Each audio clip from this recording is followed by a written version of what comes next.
అందరికీ hi. Aruna cooking and boutique. నిజంగా సొంత ఇల్లు పెట్టుకొని కూటి కోసం కోటి విద్యలు అన్నట్టు ఇక్కడికి వచ్చేసి ఇల్లు మారాలంటే చాలా కష్టం అండి. నిజంగా ఆర్మీ వాళ్ళకి వచ్చిన కష్టం మరెవరికి రాకూడదు. క్వార్టర్స్లోకి వెళ్దాం అనుకుంటే రిటైర్మెంట్ టైం అయిపోతుంది. అటాచ్మెంట్లో ఉన్నామని మేము సివిల్లోనే ఉండాల్సి వస్తుంది. క్వార్టర్కి అయితే వెళ్ళలేదు. అలా అని చెప్పేసి సివిల్లోనే రెంట్లకి ఒక 1 year 2 years ఒకే ప్లేస్లో ఉందాము అనుకుంటే ఓనర్స్ ఒప్పుకోరు.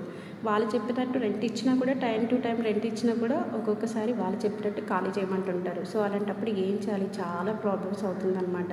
త్వరలో ఆ వెంకటేశ్వర స్వామి పుణ్యాన ఏదో ఒకటి విధంగా సొంతగా తీసుకోవాలని, ఆ దేవుడు ఆశీస్సులు ఉండాలని మనస్ఫూర్తిగా కోరుకుంటున్నాను.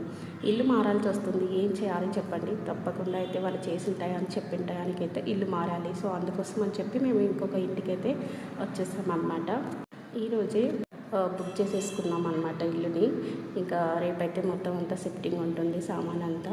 ఇంటి దగ్గర హాయిగా మంచిగా ఇల్లు కట్టుకొని వదిలేసి పెట్టేసి ఇక్కడికి వచ్చేసి చూడు ఏ విధంగా ఉంటుంది. కానీ ఏ టైంలో ఏది రాసి పెడితే అది చేయాలి కదా. పోనీ ఇక్కడే రాసి పెట్టిందేమో మళ్ళీ ఏమన్నా ఉండాలని చెప్పేసి అనుకొని దేవుడు ఎలా చేస్తే అలాగే కదా. నిజంగా సామాన్ షిఫ్ట్ చేసుకోవాలంటే చాలా కష్టం. ఒక దగ్గర ఉంటే కనుక మనకి ఏ ప్రాబ్లం ఉండదు. ఈ ఇల్లులు మారే కంటే కొంచెం ఈఎంఐనో ఏదో ఒకటి పెట్టుకొని సొంత ఇల్లు తీసుకునేది బెస్ట్ అనమాట. ఈ అద్దెకు బదులు ఈఎంఐ కట్టుకుంటే బెస్ట్ అని అనిపిస్తుంది. అలా ట్రై చేయాలనిపిస్తుంది అనమాట. ఖచ్చితంగా అలా సొంత ఇల్లు తీసుకుంటే ఇలాంటి కష్టాలు ఉండవని అనుకుంటున్నాను. చెప్పేసి పెద్ద పెద్ద అపార్ట్మెంట్లోకి వెళ్ళాలంటే బడ్జెట్ ఎక్కువ కావాలి. మనలాంటి బడ్జెట్ ఆర్మీ వాళ్ళకైతే అలా సెట్ కాదు.